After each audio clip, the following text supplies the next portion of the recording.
तो गाइस कैसे हैं आप सब। उम्मीद करते हैं आप लोग बहुत बहुत ज़्यादा अच्छे होंगे। तो आइए आज हम आ गए हैं फिर से आप लोगों के बीच में नए टॉपिक को लेकर, नए टॉपिक के साथ अभी आप लोगों के बीच महिला जीविका ग्रुप चैनल की ओर से। तो उम्मीद करते हैं वीडियो आप लोग अच्छा लगेगा। तो अगर चैनल पर जो भी हमारे अगर व्यूअर अगर नए हैं तो कृपया करके चैनल को लाइक शेयर कमेंट और चैनल को सब्सक्राइब करना ना भूलें, ताकि आप लोगों को जो भी नोटिफिकेशन अगर इस चैनल के माध्यम से अगर आएगा तो आप लोगों को मिलता रहेगा, जानकारी आप लोगों को मिलती रहेगी। तो उम्मीद करते हैं दोस्तों आप लोगों को वीडियो अच्छा लगेगा। तो यही चलते हैं, आप लोग को हम दिखाते हैं आज का मेन टॉपिक क्या है। तो आज का टॉपिक ये है, तो आप लोग वीडियो में बने रहे तो देखिए। और ये रहा अपना वीडियो।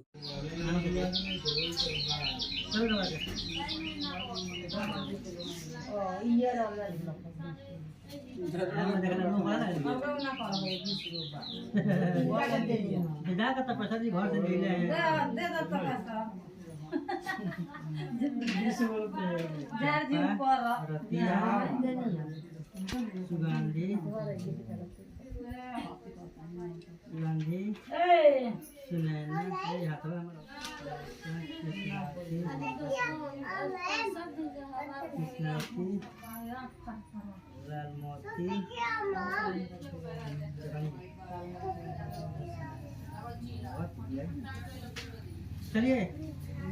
से हाँ दीदी चका दीजिए सर। तो क्या हाँ बाबू करिए क्या करी दो ना करम तो हटाओ।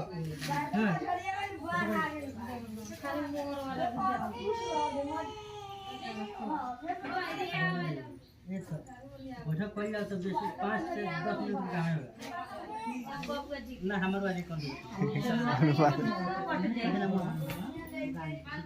दो देव महतो की धर्मेंद्र महतो हां टेट रखो देव महतो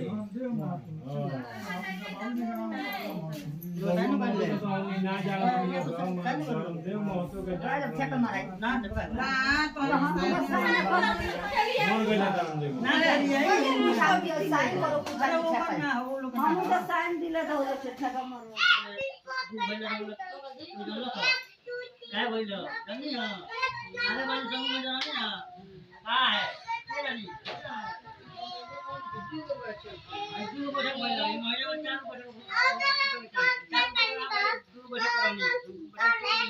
का है बेचारा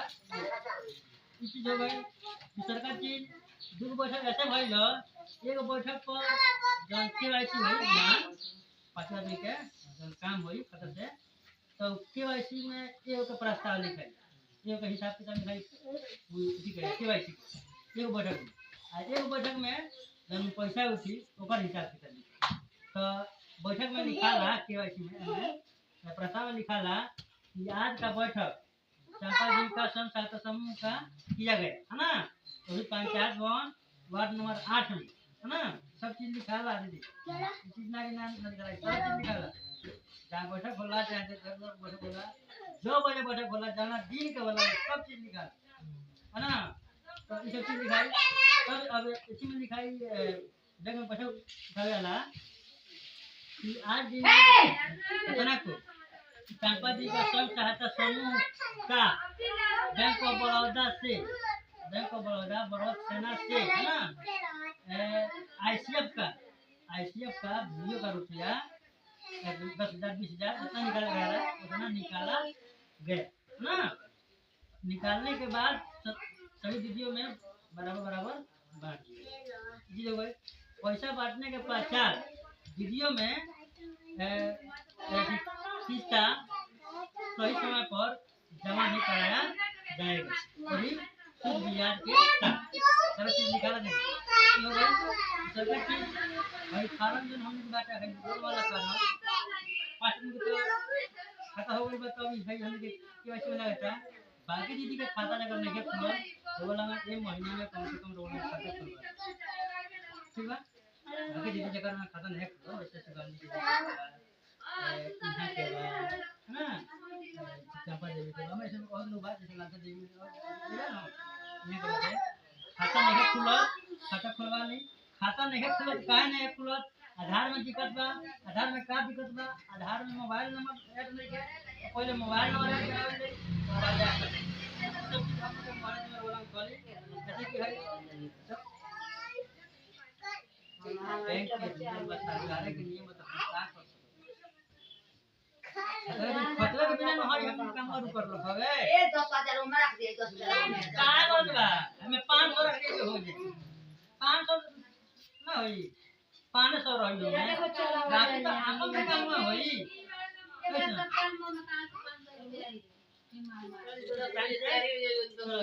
हाँ जी 10 बजे का पहले वाला द्वार पर टेम्पो आ जाएगी टेम्पो में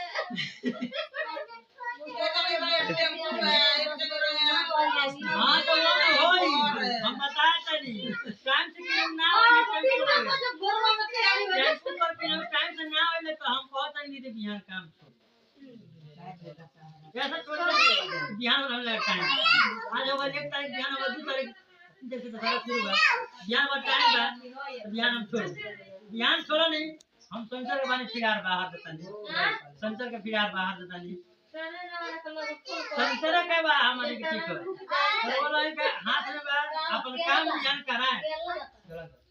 बोला अपन ध्यान काम कराए मैं के पास काउंटर हमारा वाला से तो उतना हो नहीं हां कहिए आते ना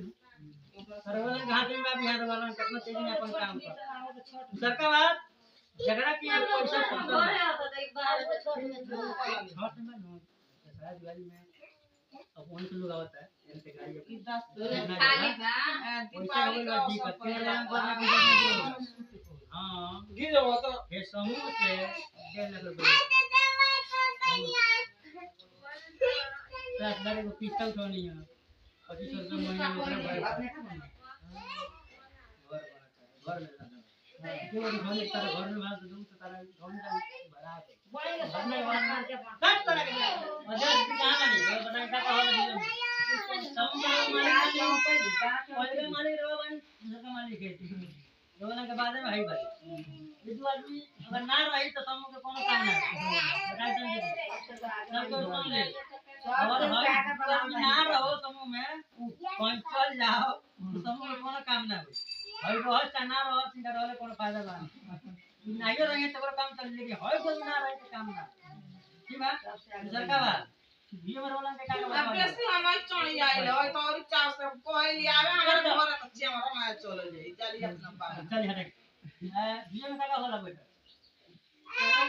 मैं आपके वीडियो में अगर पहले वीडियो में भइल तो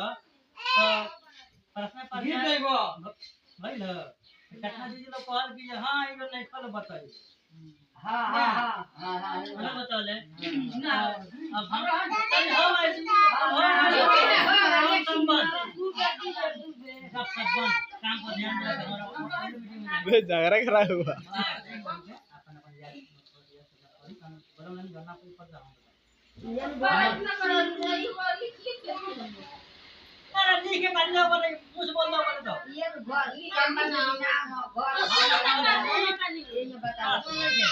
प्रश्न क्या होला समूह में प्रश्न ये होला कि जे अगर याद ना रहा तो जैसे हम शादी ब्याह में गीत गाइले सो ना और ये तो प्रश्न हो जो भी गीत में होला प्रश्न में शादी ब्याह में प्रश्न याद नहीं है तो वो गीत हम के गाते हैं प्रश्न लेकिन सरकार जी ने बोला 5% 5% वाला मतलब का होला और ये स्टाफ के नहीं आवला लेकिन मेरे भाई ने तो की बात बोल रहा है तो मैं कहते जने को महीना पर भाई आपकी बाबा खाली उतने का मार अरे बोलन कहीं पता नहीं हम कहां इन्होंने हर बताओ हैं टाइम जो लग तो बताओ ले हां ये पैसे तो करेंगे भाग जितना जरूरत का है रुपया उसी जरूरत हम के 5% वही शहर वाला का समूह लोग जानल है बैंक जानल है कि हां यहाँ दीदी हां यार बा है समूह के यहाँ दीदी अब काम करत है सही से बड़ी हजार बाप जागरूक होता तब जाकर हम कौन काम करला ये ना जब हम मुंह देख के बैंक ठीक बा तो हम अपन जितना 5% वाला हम सुन तो जैसे कि हमारा नाम रमेश कुमार दीदी दीदी का नमस्कार हम वीआरपी पद पर काम करते हैं वीआरपी पद का मतलब है खेती गृहस्थी जैसे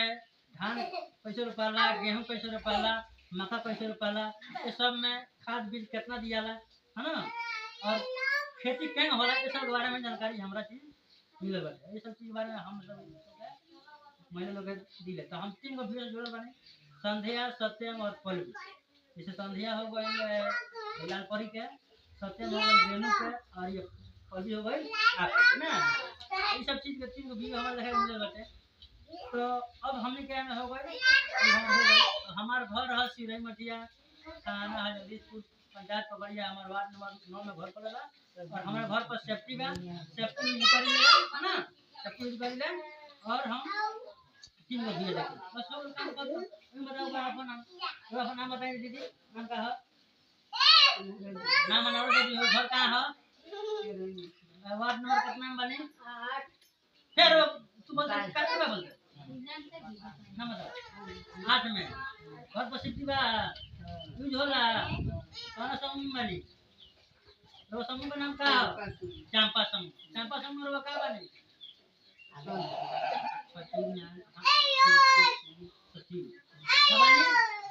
सचिव ठीक बात दीदी अब रो भियो का नाम का है पल्लवी महिला हां बस अगर पल्लवी महिला नाम ले पल्लवी चल दीदी क्या नाम बोला जाला हमारे वो सब बार-बार ना पूछे कि हम दीदी नाम बताए हो करो अपना सब बताओ बेटे हमारा नाम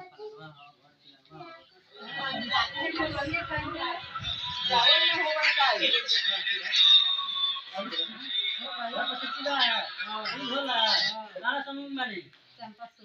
में का बानी सदस्य बाकी जिला सब सदस्य बाकी जिला अपन अगर सचिव सदस्य कल जी रो बताइए और सिट्टीबा यूज होला ताना वीडियो में बानी तो वीडियो का नाम का है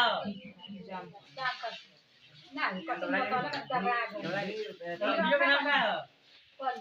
ये हम पूछने है कि कौन वीडियो में बन अरे पूछने है वीडियो का नाम का है सवाल पूछना हो भाई चलिए तो वीडियो से कौन फायदा मिलेगा वीडियो से फायदा मिलेगा कि ना मिलन बा सरकारी छाव ये बताओ कि आज दिन पे जता उठे पहले नहीं मिलल बा पैसा एक मिलल बा ना तो अगला 4-5 कुछ दे दी कैसे खड़ा करेगा कोई इधर वो खड़ा हो तो अरे वो वीडियो में ना नहीं वो वीडियो का नाम का तुम बताएं तो ई बातवा के 8 दिन तो करे थे न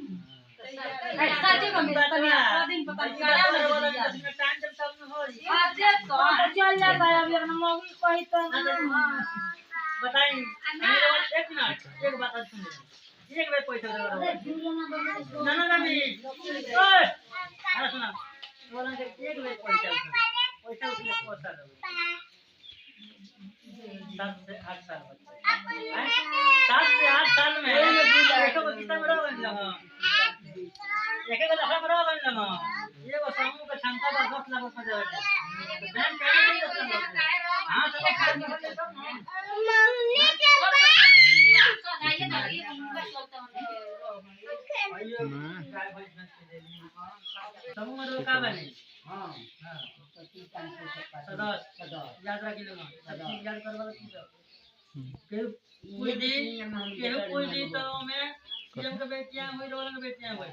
रोलन के बेटियां ऐसे हुई रोलन कहा करलन बहन सीएम से ना कराई रोलन सीएम कही हुई सीएम आप कहा करती है कि बहन नहीं कराती है ये चीज हुई हमने क्या कहा कल जी रोज नाम बताएं हां अच्छा जी हाँ वार्ड नंबर 8 समूह का नाम चंपा समूह का नाम चंपा कौन बात नहीं है समूह का नाम बताएं चंपा समूह में वो कहाँ बानी अध्यक्ष में और वो वीडियो का नाम क्या है पल्लवी अभी तो कुछ वीडियो लाइक नहीं है चलिए बड़ा बड़ी का अपन हम लोग कुछ होता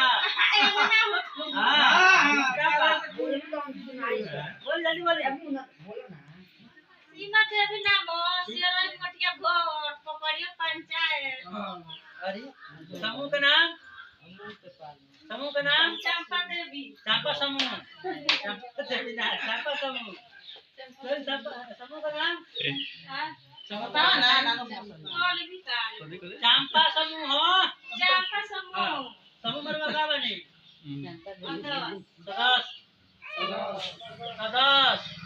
याद रखिए सदस्य ना हाँ पंचायत पकड़ी है हाँ वार्ड नंबर हाँ हाँ अच्छा समूह का नाम है चंपा समूह हाँ समूह में का बने सदस्य अभी लोग नाम का कौन भी ये बोला महीने में कब होला 4 एक बेर ये हॉल है ना हमें एक बार होना समूह के नाम समूह का नाम ना हम है को नहीं है में 4 समूह भाई हो गई बताओ चल जी रे बताइए हम जल्दी बारी ओए को बोले ना हम ना बोल देनी बाबू को हाँ हाँ हाँ वार्ड नंबर चंपा समूह से बने वार्ड नंबर हाँ अरे वो समूह का काठी नाम हो चंपा समूह ना समूह कहानी हम कहाँ पूछने होगा जवाब रवा देनी है ना देनी चलिए वो समूह में कहाँ बनी समूह में कहाँ बनी समूह में चंपा समूह ना समूह ये मेरी दादा समूह का याद रखना तो नहीं चलिए घर पर सदर बानो ये बोला समूह तो कौन फायदा मिला कि ना अभी तक मिलल बा कहाँ का मिला नाम बताइए तो मिलल बा और ये तेल मिलल है और ये और बा मुझे वो बगल बगल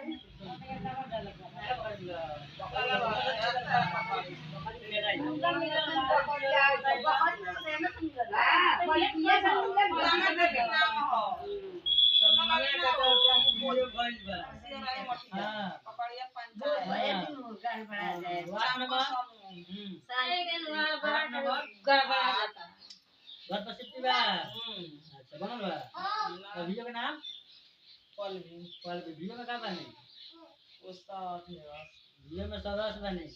हाँ सदस्य बने सबके सदस्य नंबर अलग है समूह में बका बने